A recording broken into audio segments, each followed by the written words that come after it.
Aujourd'hui, on va faire l'iha, une boisson très consommée au Togo. C'est une boisson caramélisée et fermentée avec de l'eau de maïs. Et traditionnellement, on fait germer les grains de maïs.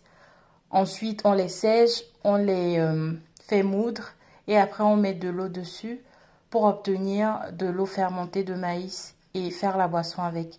Moi, j'ai pas de grains de maïs, donc j'ai fait fermenter il y a 4 jours 150 grammes de farine de maïs avec 1,5 litre d'eau.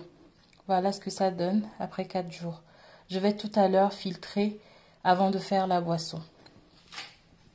On a besoin d'une botte de menthe fraîche, de 30 grammes de gingembre, d'un bâtonnet de cannelle, d'un anis étoilé, du jus d'un citron vert, du zeste du citron vert, de quelques clous de girofle, de 150 g de sucre et de 50 g d'eau, 50 ml d'eau. Là, j'ai pu récupérer 1 litre d'eau. On y va pour la préparation maintenant. Dans une première casserole, on met les 50 ml d'eau et les 150 g de sucre pour faire notre caramel à feu moyen.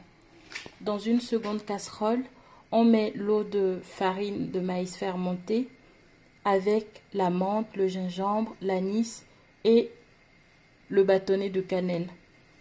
On fait cuire pendant 15 minutes.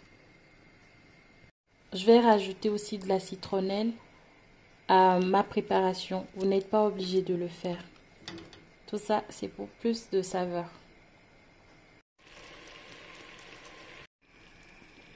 À ce stade, on ajoute le zeste de citron et les clous de girofle.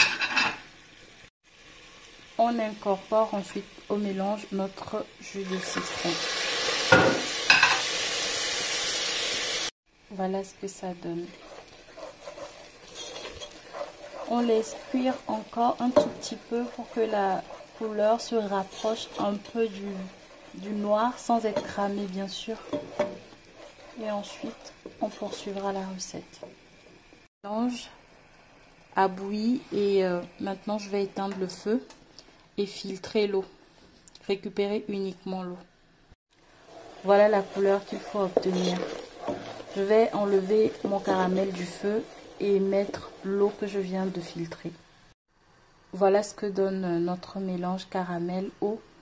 On va le laisser bouillir pendant 2 à 3 minutes et ce sera prêt. On va servir la boisson. J'insiste sur le fait qu'il faut vraiment faire le mélange hors du feu parce que c'est très dangereux en fait. C'est deux choses chaudes, donc faites vraiment attention si vous essayez ça chez vous. Voilà notre liha. On va laisser refroidir avant de servir avec des glaçons. Voilà le résultat final. Mon liha est hyper bon. Il n'est pas du tout sucré et a un léger goût amer, mais vraiment tout léger. Si vous voulez le sucrer plus, vous pouvez. Merci de m'avoir regardé. Gros bisous.